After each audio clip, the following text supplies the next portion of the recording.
নমস্কাৰ সকলোকে আন্তৰিক স্বাগতম জনাইছোঁ। আজি মই এখন ইম্পৰ্টেণ্ট ৰচনা এই ভিডিঅ'টোৰ জৰিয়তে আগবঢ়াইছোঁ।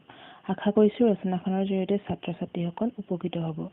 আৰু ৰচনাখনৰ নাম হৈছে মোৰ প্ৰিয় সাহিত্যিক। অৱশ্যে প্ৰিয় সাহিত্যিক বিভিন্নজনৰ বিভিন্ন হ'ব পাৰে, কিন্তু এই ৰচনাখনত মই লক্ষ্মীনাথ বেজবৰুৱাৰ বিষয়েহে উল্লেখ কৰিছোঁ। আহকচোন তেনেহ'লে ভিডিঅ'টো আৰম্ভ কৰোঁ। আৰম্ভণি। সাহিত্য সংগীত কলাবিহীন সাক্ষাৎ পশুপুচ্ছ বিখান্নহীন। সাহিত্য সংগীত কলাবিহীন লোক সাক্ষাৎ পশুৰ দৰে। এটা জাতিৰ বাবে সাহিত্য সংগীত দাপোন স্বৰূপ।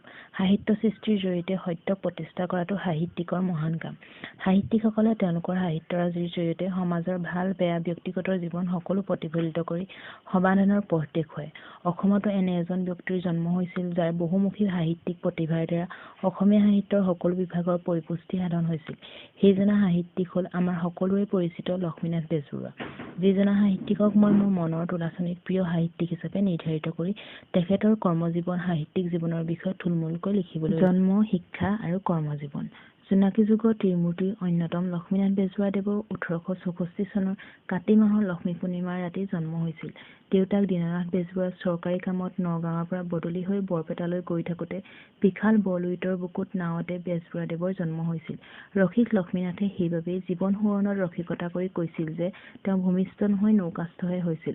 তেওঁৰ মাতৃৰ নাম আছিল থানেশ্বৰী দেৱী। বেজবৰুৱাদেৱৰ স্কুলীয়া শিক্ষা গুৱাহাটীত আৰম্ভ কৰিছিল যদিও দেউতাকৰ চাকৰি বদলি হৈ থকাৰ বাবে অ'ত-ত'ত ঘূৰি ফুৰিব লগা হোৱাত শিৱসাগৰতহে স্কুলীয়া শিক্ষা শেষ কৰিছিল।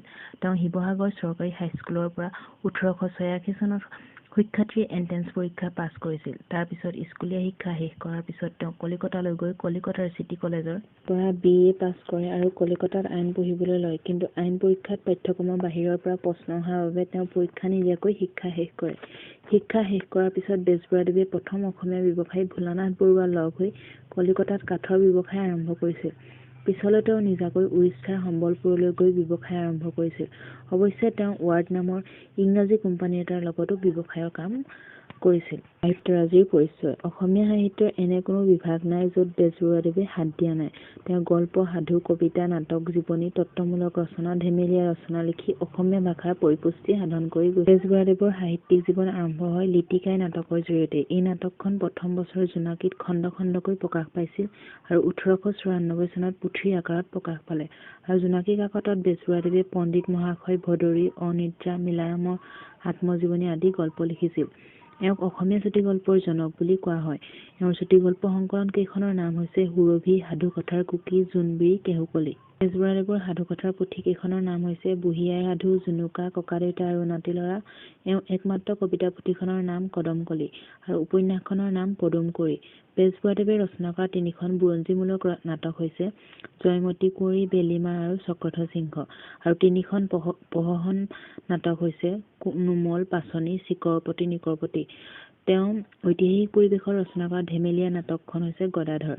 আৰু বাৰেমতৰা আৰু হজবৰল নামৰ 2খন লঘু নাটিকাও ৰচনা কৰিছিল। বেজবৰুৱাদেৱে কৃপাবৰ বৰুৱাৰ ছদ্মনামেৰে কৃপাবৰ বৰুৱাৰ কাকতৰ টোপোলা, কৃপাবৰ বৰুৱাৰ উভতনি, বৰুৱাৰ ভাৱৰ বুৰবুৰণি, বৰবৰুৱাৰ বুলনি আদি হাস্যৰসাত্মক পুথিও ৰচনা কৰিছিল। কামত কৃতিত্বলোভীবৰ সংকেত আৰু বাখৰ নামৰ উপদেশমূলক পুথিও ৰচনা কৰিছিল। সত্যকথা, শ্ৰীকৃষ্ণ কথা, চৈতন্যদেৱ আদি আলোচনামূলক গ্ৰন্থ আৰু ভাৰতবৰ্ষৰ বুৰঞ্জী নামৰ এখন গ্ৰন্থও অনুবাদ কৰিছিল। তেওঁৰ একমাত্ৰ আত্মজীৱনীমূলক গ্ৰন্থখনৰ নাম মোৰ জীৱন সোঁৱৰণ। শংকৰদেৱ আৰু মাধৱদেৱ ডাঙৰীয়া দীননাথ বেজবৰুৱাৰ জীৱন চৰিত নামৰ জীৱনী পুথিও ৰচনা কৰিছিল।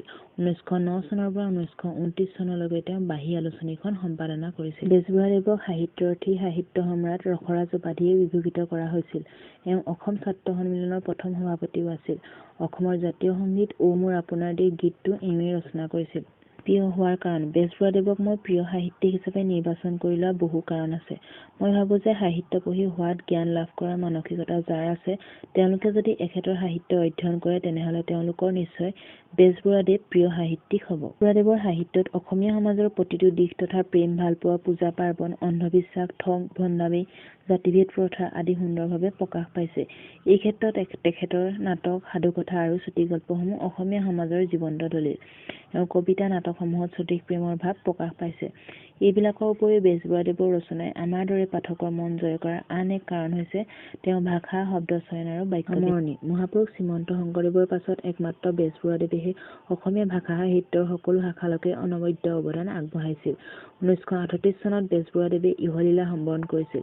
এখেতৰ মৃত্যুৱে অসমীয়া জাতিক মৰ্মাহত কৰি গ'ল, কিন্তু তেওঁৰ মহৎ অৱদানেৰে অসমীয়া জাতি চিৰদিনৰ বাবে সমৃদ্ধিশালী হৈ ৰ'ব।